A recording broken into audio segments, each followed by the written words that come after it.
जय हिंद दोस्तों सभी को। आज हम लोग पढ़ेंगे प्रस्तावना को। प्रस्तावना को ही उद्देशिका कहा जाता है। ये संविधान के फर्स्ट पेज पर लिखा हुआ रहता है प्रस्तावना। प्रस्तावना में जो संविधान है, संविधान का मतलब क्या होता है? संविधान जो हो गया, सम मतलब होता है बराबर, विधान मतलब होता है नियम या कानून।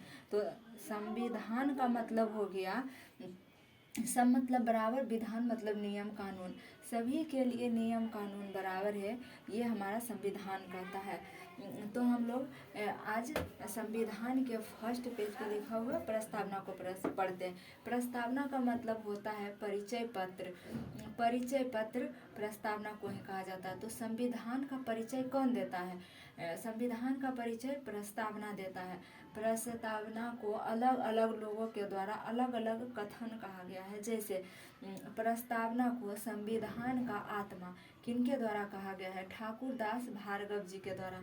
प्रस्तावना को संविधान के आत्मा कहा गया है ठाकुर दास भार्गव के द्वारा। और प्रस्तावना को संविधान का परिचय पत्र किसने कहा है? N.K. पालकीवाला ने। संविधान का परिचय पत्र किसने कहा है? N.K. पालकीवाला ने। साथ साथ में आप लोग भी बोलते चलिएगा, जिससे याद होता चला जाएगा। संविधान का, प्रस्तावना को संविधान का जन्म पत्री या जन्म कुंडली या राशिफल किसने के द्वारा कहा गया था? K.M. मुंशी। K.M. मुंशी का फुल फॉर्म होता है कन्हैयालाल मणिकलाल मुंशी।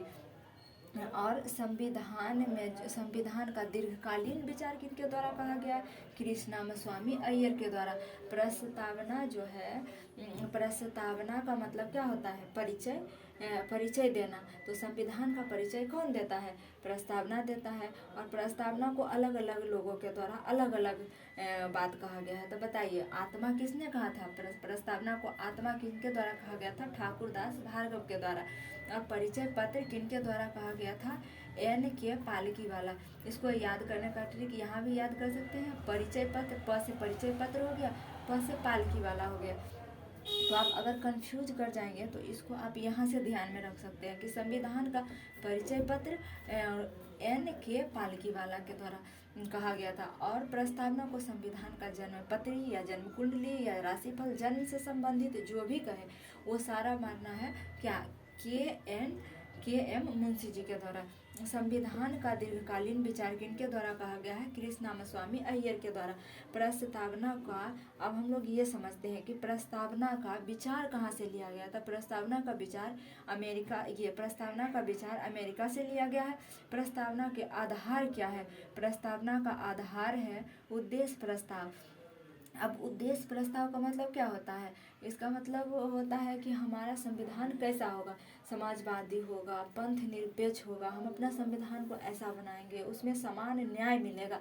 इस टाइप से हम उद्देश्य प्रस्ताव लेकर आए। जवाहरलाल नेहरू उद्देश्य प्रस्ताव लेकर कब आए थे? 13 दिसंबर 1946 को। 13 दिसंबर 1946 को उद्देश्य प्रस्ताव लेकर आए थे। और ये पारित हुआ था 22 जनवरी 1947 को। कब पारित हुआ था? 22 जनवरी 1947 को। तो प्रस्तावना के विचार कहाँ से लिए हैं? अमेरिका से। और प्रस्तावना का आधार यानी बेस क्या है? उद्देश्य प्रस्ताव। उद्देश्य प्रस्ताव किनके द्वारा लाया गया था? जवाहरलाल नेहरू के द्वारा। कब लाया गया था? 13 दिसंबर 1946 को। और कब पारित हुआ था? 22 जनवरी 1947 को। प्रस्तावना की भाषा कहाँ से लिया गया है? ऑस्ट्रेलिया से। प्रस्तावना की भाषा कहाँ से लिया गया है? ऑस्ट्रेलिया से।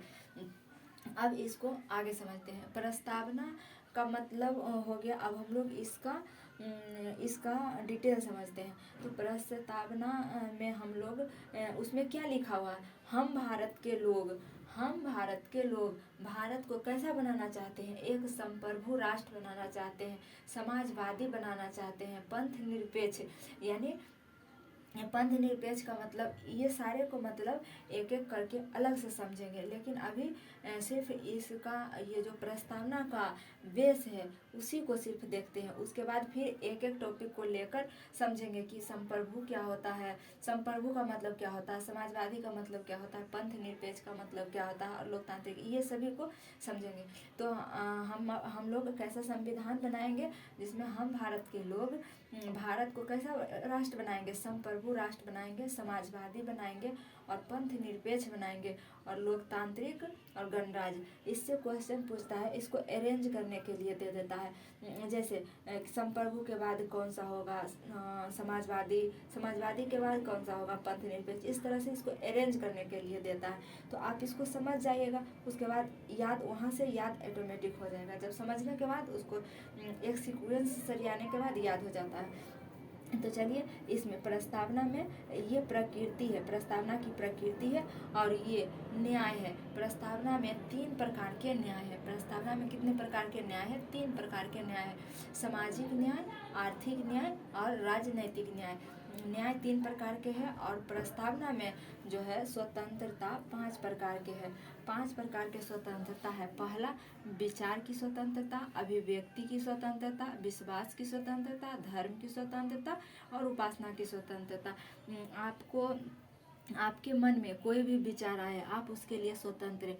अभिव्यक्ति का मतलब होता है अपने अभिव्यक्ति, मतलब अपने बातों को व्यक्त करने वाला, यानी भाषण देना। अभिव्यक्ति का मतलब होता है भाषण देना। और विश्वास मतलब विश्वास किस आप किस पर विश्वास करिए, अच्छा आदमी पर विश्वास कीजिए या खराब पे विश्वास कीजिए, वो आप पर डिपेंड करता है। तो प्रस्तावना में 5 प्रकार की स्वतंत्रता की बात कहा गया है। एक, विचार की स्वतंत्रता, अभिव्यक्ति की स्वतंत्रता, विश्वास की स्वतंत्रता, धर्म। आप कोई भी धर्म मानिए, आपके इच्छा पर डिपेंड करता है। आप किसी भी धर्म को फॉलो करिए और आप धर्म को मानते हैं तो ऑब्वियस सी बात है उपासना भी करिएगा। अगर आपको ये याद करना है तो महात्मा बुद्ध को पकड़ लीजिए, 5 बात आपको याद हो जाएगा। जैसे महात्मा बुद्ध के मन में पहले क्या आया होगा कि वो घर यानी गृह त्याग किए, तो पहले उनके मन में विचार आया होगा। विचार जब आया होगा, फिर वो ज्ञान की जब प्राप्ति कर लिए, उसके बाद क्या किए होंगे? भाषण दिए होंगे, स्टेज पे भाषण दिए होंगे। तो भाषण जब देंगे तो लोगों के मन में क्या होगा? विश्वास होगा। और विश्वास जब हो जाएगा तो वो आगे चल के बौद्ध क्या बन गया? एक धर्म बन गया। और जब धर्म बन गया तो उसमें उसका उपासना भी लोगों के द्वारा किया जाने लगा। तो स्वतंत्रता कितने प्रकार के, अगर आपसे पूछेगा कि प्रस्तावना में स्वतंत्रता कितने प्रकार के हैं, तो 5 प्रकार के। और अगर पूछेगा कि संविधान के भाग 3 में जो स्वतंत्रता है वो 6 प्रकार का है, वहाँ पे 6 प्रकार का होता है, लेकिन प्रस्तावना में जो स्वतंत्रता है वो 5 प्रकार के होता है, 5 प्रकार के होता है। तो चलिए हम लोग फिर से स्टार्टिंग से एक बार रिवीजन करते हैं। प्रस्तावना का है दूसरा नाम उद्देशिका है। उद्देशिका का मतलब क्या होता है? परिचय।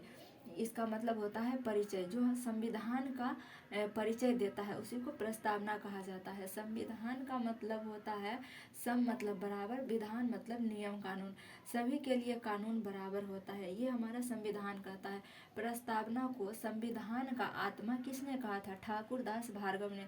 संविधान प्रस्तावना को संविधान का परिचय पत्र किसने कहा था? N.K. पालकीवाला ने। प्रस्तावना को संविधान का जन्म पत्री या जन्म कुंडली या राशिफल किनके द्वारा कहा गया था? K.M. मुंशी के द्वारा। संविधान का दीर्घकालीन विचार, प्रस्तावना के बारे में दीर्घकालीन विचार किनके द्वारा कहा गया है? कृष्णस्वामी अय्यर के द्वारा। कृष्णस्वामी अय्यर के द्वारा। प्रस्तावना की भाषा कहाँ से लिया गया है? ऑस्ट्रेलिया से। प्रस्तावना का आधार क्या है? उद्देश्य प्रस्ताव। उद्देश्य प्रस्ताव किनके द्वारा लाया गया था? जवाहरलाल नेहरू जी के द्वारा 13 दिसंबर 1946 को लाया गया था और 12 जनवरी 1947 को पारित हो गया। प्रस्तावना का विचार आया था अमेरिका से और भाषा आया था ऑस्ट्रेलिया से। प्रस्तावना में 5 प्रकार के स्वतंत्रता की बात किया गया है। एक, विचार की स्वतंत्रता, अभिव्यक्ति की स्वतंत्रता, विश्वास की स्वतंत्रता, धर्म की स्वतंत्रता और उपासना की स्वतंत्रता। इसमें 3 प्रकार के न्याय की बात कहा गया है। 3 प्रकार के न्याय है, सामाजिक न्याय, आर्थिक न्याय और राजनैतिक न्याय। इस तरह से हम लोग आज का वीडियो यहीं तक रहने देते हैं। उसके बाद हम इस सभी को कल से डिटेल समझेंगे। तो सभी को जय हिंद, थैंक यू।